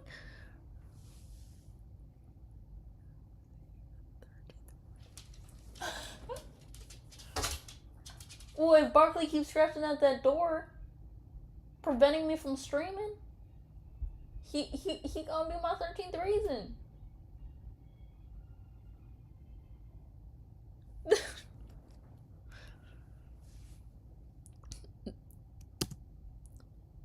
They're all here. We're all okay.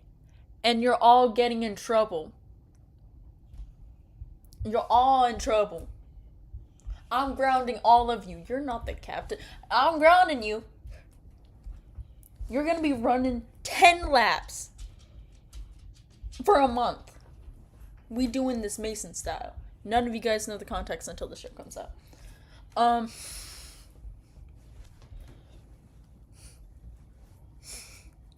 You are all running laps. All of you. Rye is the only one safe. Rye, let's go get some tea. Maybe we can add some boba.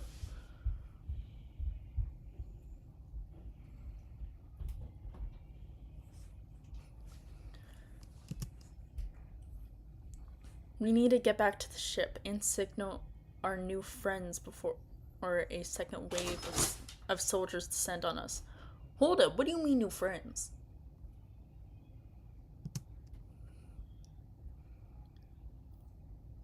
Where are the prisoners?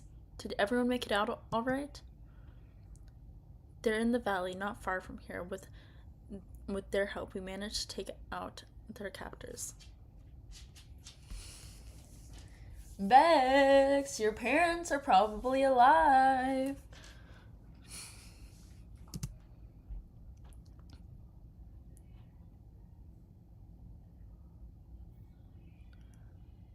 They have leaders among them who are taking care of the others. They already know that help is on the way. I let out a heavy breath. It's such a relief to know that our plan succeeded, and yet somehow I still can't believe it.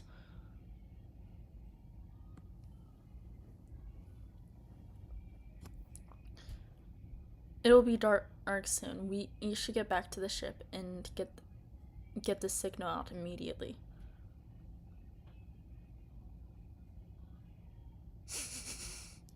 Oh my God.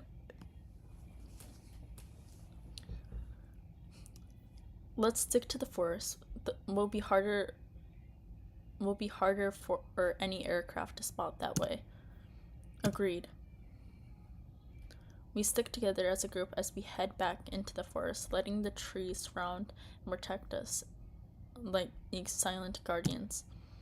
Everyone is quiet, lost in their own thoughts, but there's a sense of contentment that has settled over the group. Yeah, because none of you guys have saved me. All of you are on the bad list. June, even you. I was feeling sympathy for you, and then you didn't save me. You are on the list, too.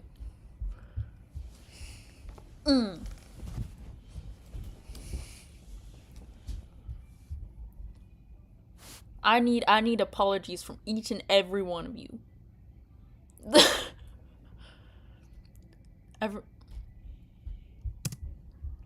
We've done something important today. We've taken out our first step in the fight against Sobek, and I want to do more.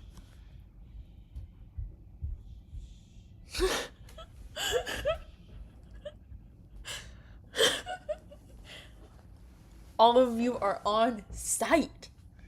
Nah. Disappointed.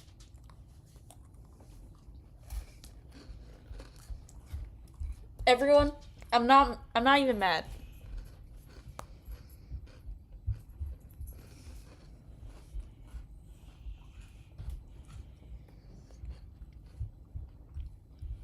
I'm not mad. I'm disappointed. I'm disappointed in you all.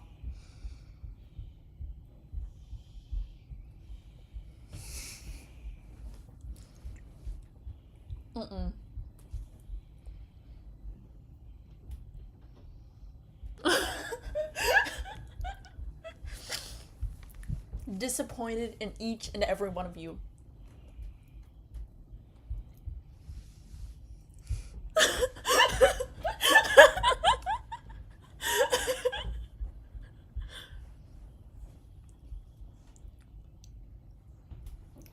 Cal, I'm definitely disappointed in you. You're the captain. You're meant to be a lead in the team. About to let me die out there. Nah.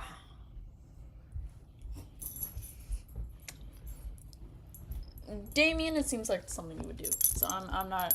I can't even get mad. I had no hopes for you. But I thought we were on the right track with you apologizing earlier.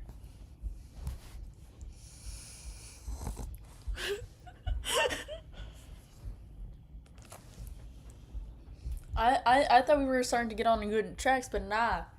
You didn't save me. You didn't help me. You didn't. I was an afterthought to you.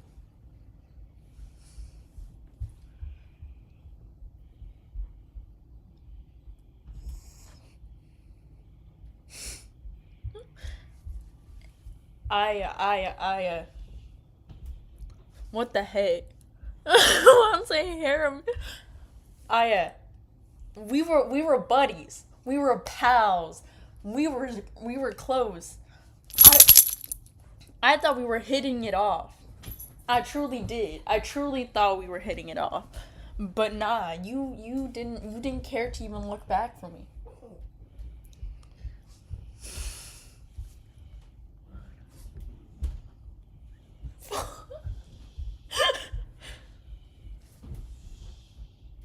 June, when you made that apology, I was already on ends with you, but like you made that apology, we were having a moment. I thought we were really bonding, and then even in there, I was trying to help you while you were super distraught. But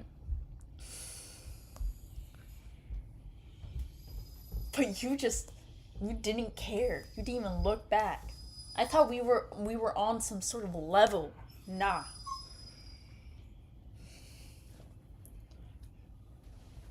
Bash. I just expected more from you. You've been the kindest, purest person on the team, but you didn't care to help me. Bash, I'm disappointed you in the most. You're the biggest disappointment.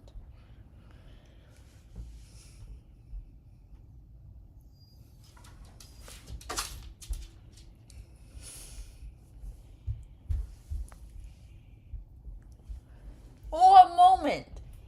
They all could have helped. Rai was over here struggling. And what would happen if the building came down on her too? So you just don't care about Rai? All of you guys don't care about Rai? She's been with you guys here for months, and then you guys didn't even notice she was gone too?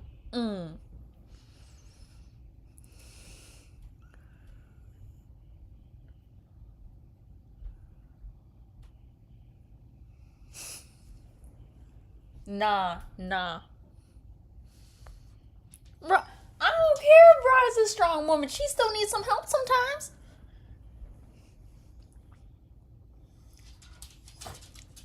I want an apology note from you, definitely you, especially after hearing you killed my sister. I thought you would be like, yo, I killed your sister. I am not gonna betray you again. Nah, you decided to betray me another time. I need an apology letter for all of you. And then another one written in an entire essay format, MLA formatted, works cited, given to Rai.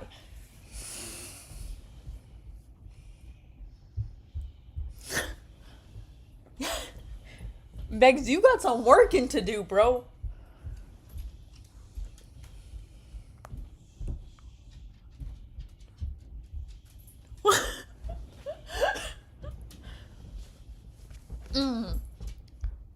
You can give me an apology note, but you better give a whole essay of 5. No, not even 5. A whole book of an apology to Rai. Okay?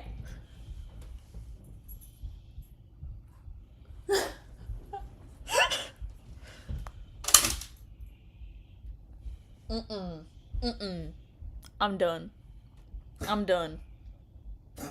All of you are now in the doghouse. All of you.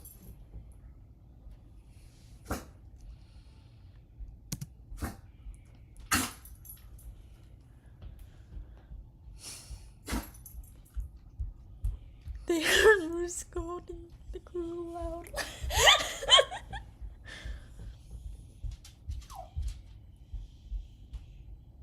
Barkley got some roommates, I guess.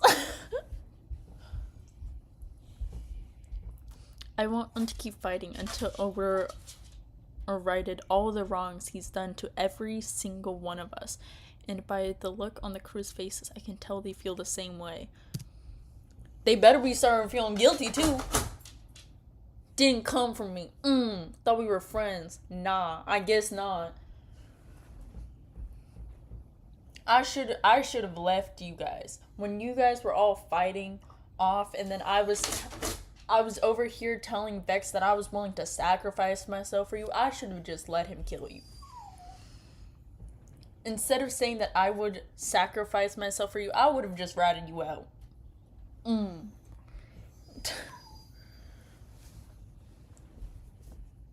Dummies.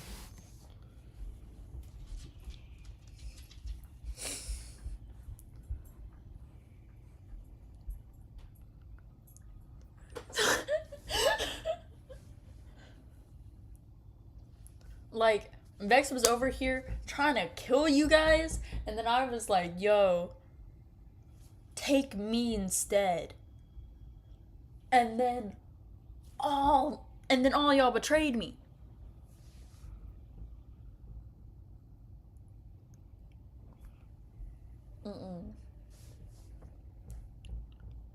Crappy team. Bad team. Bad.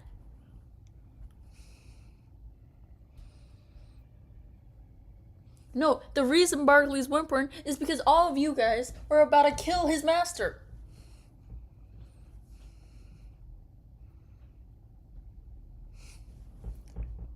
I don't care if I was having a moment. You saved my life next time, okay?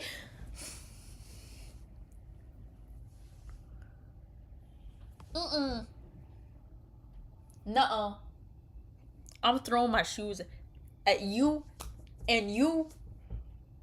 And then I would need to pick up my shoes again to throw them at the rest of you.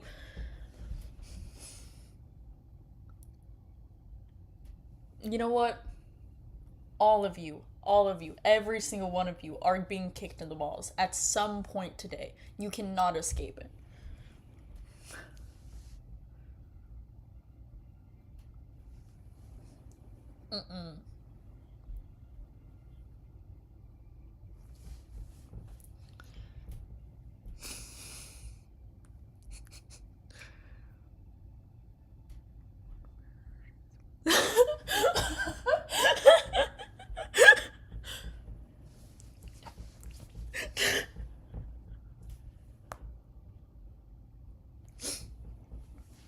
They didn't want to give me more projectile.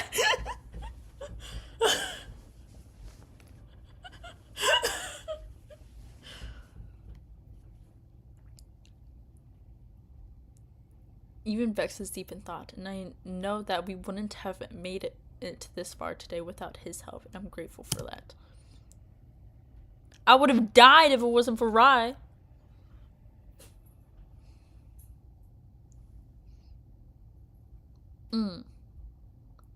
We've reached the ship while it's still bright outside and the sun filtering through the trees and into the clearing.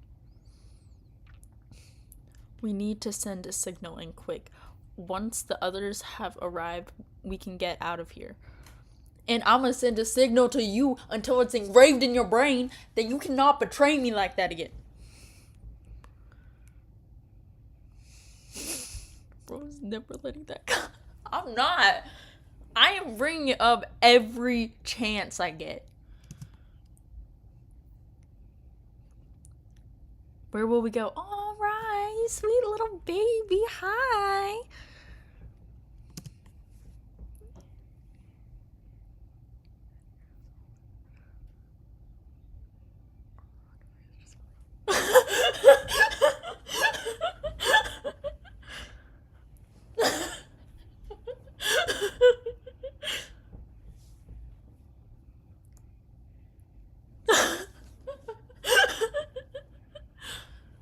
She's a little sweetie. Look at Rai. She's such a cutie. Look at her. She's so sweet. Cal, you need to do better. Rai! I love you, Rye. I don't know yet. First, we'll head for one of the MERS sections and resupply. And we'll make a plan from there.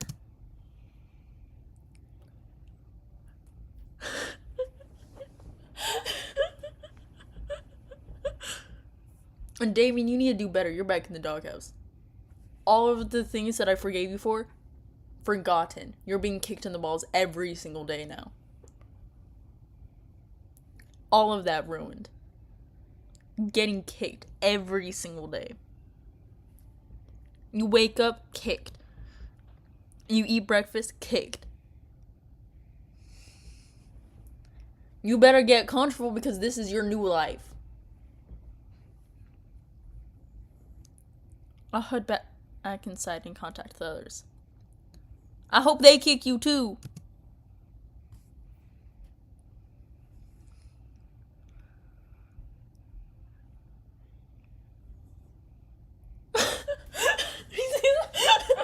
He sees the rest of the team in the doghouse. It's like first time. He's like, oh look, I'm giving Damien buddies. I'm giving Damien friends. He was in there for too long. He had a taste of freedom. He had a taste to go outside. He like saw the sun and then went back in.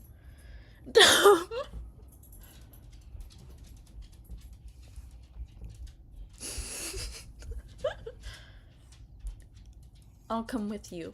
Yeah, you better both go. I hope they kick both of you in the balls. And if you don't have balls, I hope they kick you in the chest. In the breast, bro. Damien and Aya disappeared up the ramp and into the ship, while the rest of us take a few moments to catch our breaths and enjoy the peace and quiet of the forest.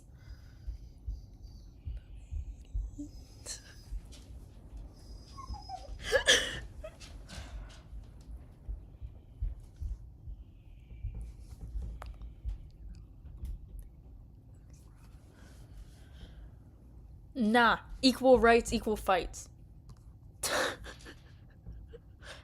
They all in the doghouse.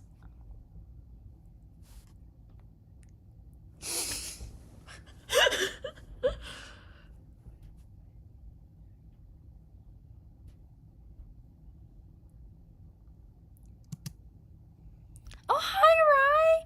Can we talk? Don't worry, you can talk to me whenever. You can talk to me about whatever.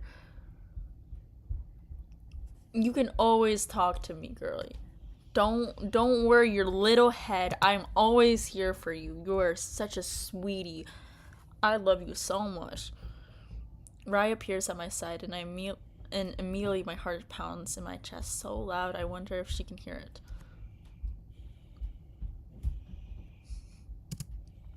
I nod, and we walk away from the group and into the shade of the trees to find some privacy.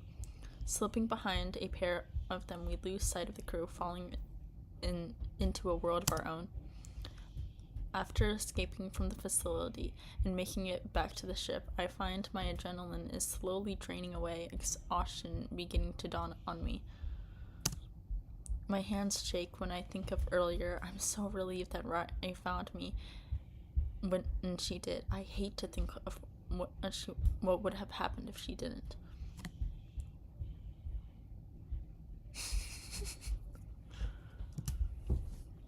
The very thought sends a shiver racing down my spine. Are you feeling okay? Any injuries? She gives me a quick once-over, and I see the flicker of emotion in her eyes, as though she also trying to convince herself that I'm here and that I'm safe. Hey! Hi, Bri! Hi! Hello! Hi, sweetie! What's up? I avert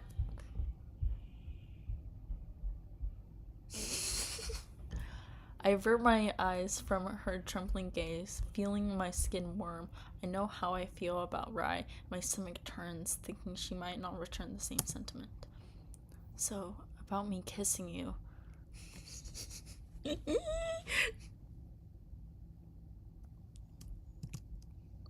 you wish you hadn't? I interrupt her suddenly, and she looks at me for a moment, stunned. Then she lets out a breath of laughter, her face turning soft. No, I'm glad I did. I was hoping that maybe you will let me try again. Now that we're not in any intimate danger. Her face flushes with color, and I thread my fingers through hers, tugging her closer.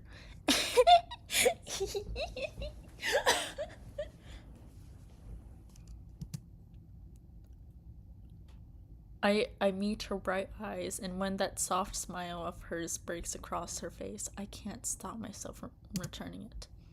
I was so worried, thinking that something might have happened to you. I don't ever want to feel like that again. She ducks her head and tugs a strand of hair behind her ear, the emotions getting the better of her.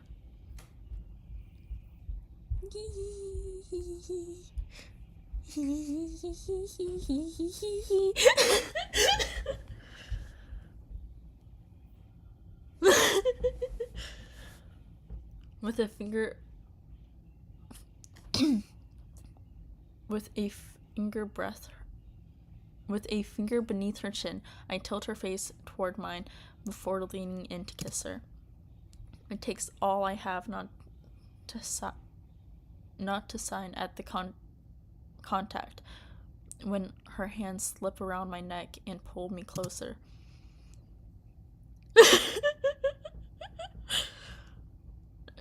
She makes a soft sound and kisses me deeper, her desperate hands tangling in my hair. My head is dizzy, my mind so light, it rivals my fluttering heart for a complete oh my gosh. Wait, hold up, what was the word again? Abandon. Heart for completely abandoned. My mouth claims her, and my hands moving to either side of her face as I kiss her with all the care in my heart has to offer.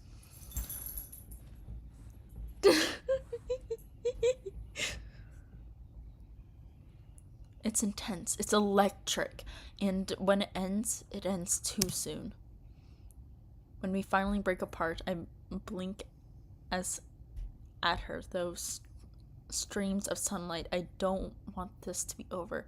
I want to hold on to this feeling forever, to be safe and needed, and most of all, to be with her. I can't stop the smiling from breaking across my face and matching her own. I'd say that more than makes up for the past few hours. She giggles quietly, and the sound lights up her skin, igniting something low in my stomach that has me wanting more. Right, it lets me wrap my arms around her, then presses a soft kiss to the corner of my mouth.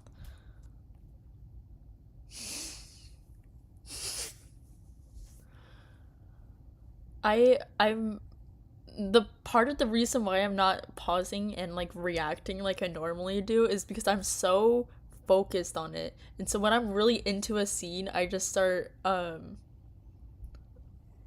you call it? I start like just deep reading.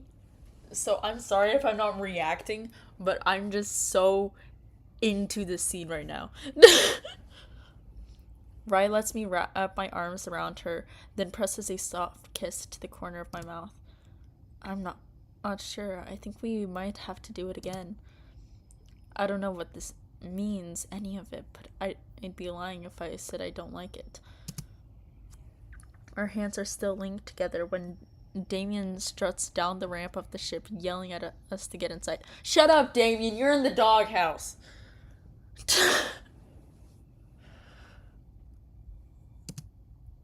I don't miss the curious glance he sends our way when we emerge from the forest, his lips curling into a knowing smile.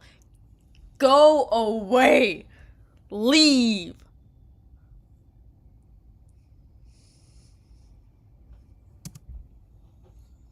With Rai's hands in mine, we head back to the ship together, and for the first time in a long time, I feel happy.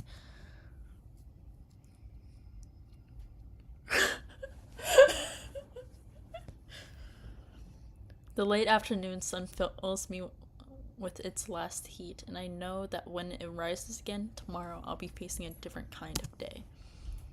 It's the thought of this that has me quietly smiling to myself, excited for the things to come.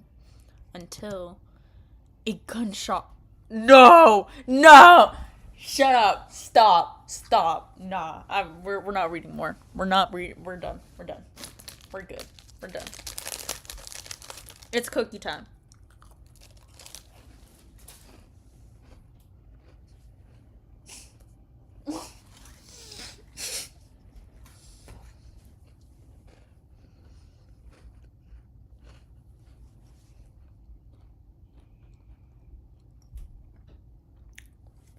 I'm not reading more. Actually, we're not playing anymore. This is the end. We're done with the game. We're ending it here. Nothing happened.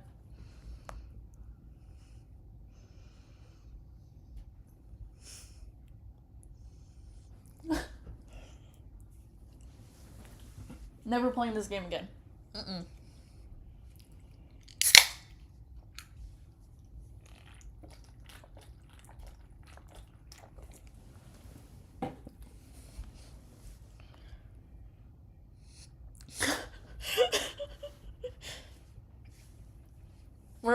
We're saving it here. That's the cliffhanger.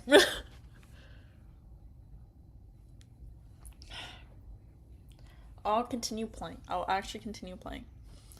But I am ending it here.